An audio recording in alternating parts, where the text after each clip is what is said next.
নারায়ণগঞ্জের রূপগঞ্জে ঘটে গেছে এক চাঞ্চল্যকর ঘটনা। নারায়ণগঞ্জ জেলার রূপগঞ্জ থানার বাসিন্দা মোসাম্মদ মাহিয়া মাহি বেশ কিছুদিন যাবৎ আইফোন কেনার জন্য টাকা ম্যানেজ করার চেষ্টা করতেছিলেন। শেষ পর্যন্ত কোনোভাবেই টাকা ম্যানেজ করতে না পেরে নিজেকে অপহরণ ও গণধর্ষণের নাটক সাজান তিনি। তার দুই বন্ধুর সহযোগিতায় তিনি এই নাটক সাজান। এই নাটক সাজানোর পরে তার বন্ধু বান্ধবীর সহযোগিতায় তিনি বাসায় ফোন করে তার মায়ের কাছ থেকে 1 লাখ টাকা মুক্তিপণ দাবি করেন।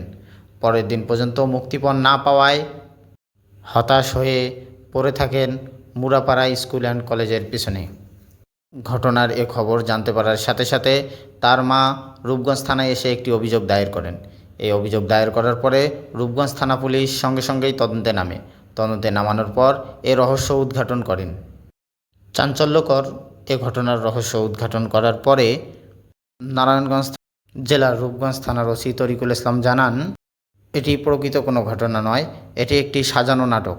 গণধর্ষণের নাটকই করার জন্য পূর্ব থেকে পরিকল্পিতভাবে এটা করা হয়েছে। এইটা করতে যেয়ে আমরা যে ওই ভিকটিম এবং কথিত ভিকটিম এবং তার যে ফ্রেন্ডদের সাথে যে কথোপকথন, এইগুলো স্ক্রিনশট আমরা উদ্ধার করেছি এবং বিভিন্ন অডিও মেসেজ এগুলো আছে।